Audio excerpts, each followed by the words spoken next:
Have you ever thought of making your own jam? Probably you have, but you don't know how to go about it. Or you feel like it's going to be difficult or complicated. Not to worry, in this video, we're going to learn how to make our own jam with frozen berries using two simple ingredients.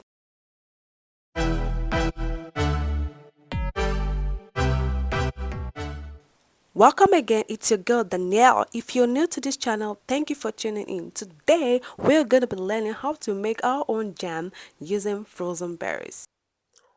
What could be the benefit of making your own jam? There are numerous benefits of making our own jam. For example, you can control the amount of sugar you use in your own jam. Unlike the ones bought in the store, which have loads and loads of sugar, especially when you have kids or toddlers, like in my own case, I have toddlers, so I control the amount of sugar I use in making my own jam. Secondly, preservatives. The jam we buy from the store have high chemicals, aka preservatives. But in this video, you're going to learn how to preserve your own jam in the natural way without any chemicals, preservatives. Thirdly, this jam we buy from the store don't even have 100% fruits. Yes, some of them have 20, 25 at most, with loads and loads of flavors to give you that jam. But in your own case, you are going to be using 100% fruit. How cool is that? What could be more fun in making your own jam? Let's dive right into the video and have fun making this jam. For this recipe, we have three simple ingredients. We'll be using 300 grams of berries, that's a mixed berries, and 1 teaspoon of lemon juice, and 5 teaspoons of sugar. Of course, you can make it of any quantity of sugar that you like, well, that's why it's called homemade. I'm going to use my settings.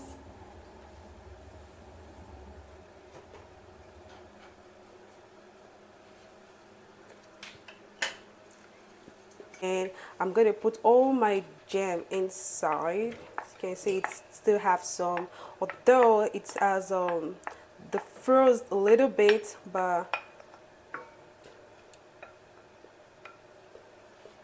sugar,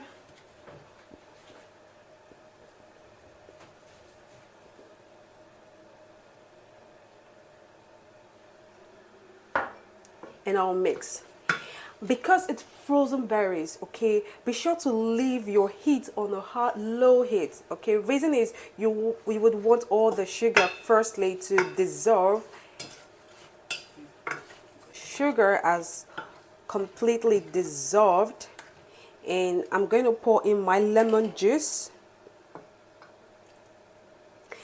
Then put my heat on the highest. Now you have to stir.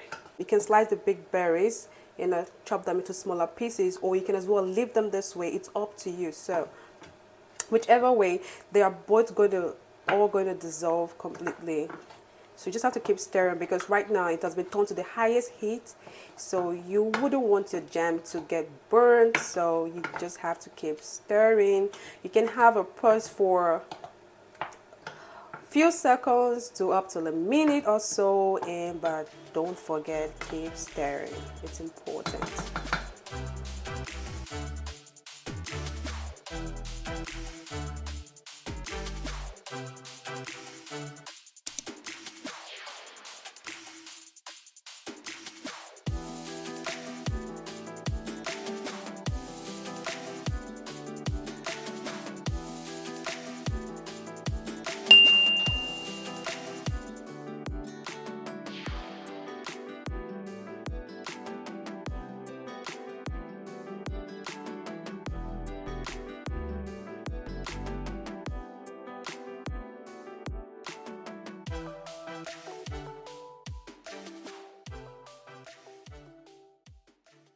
Just in case you don't have a matcher, you can just do it with your spoon or whatever you're using. But if you have, you can in order to make your work, like make it go faster, you can just use a matcher and match it. But if you don't want to, you can just do it this way. So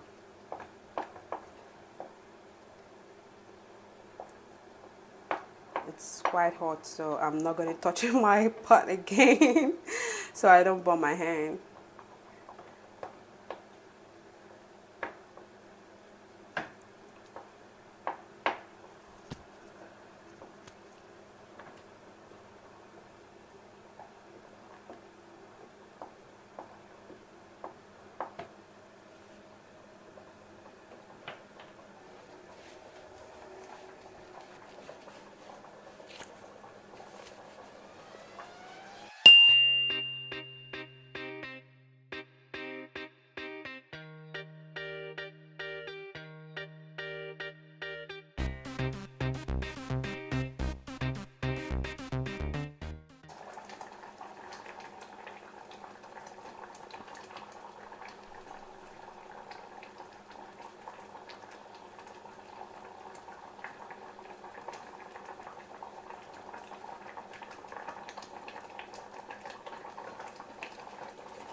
It's getting thicker.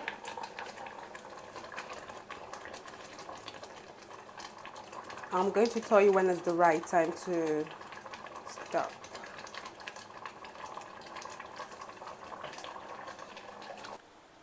Well, it's been cooking up to 15 minutes and it's almost ready. I'm going to leave it for about 3 to 5 minutes more before putting it straight into the jar.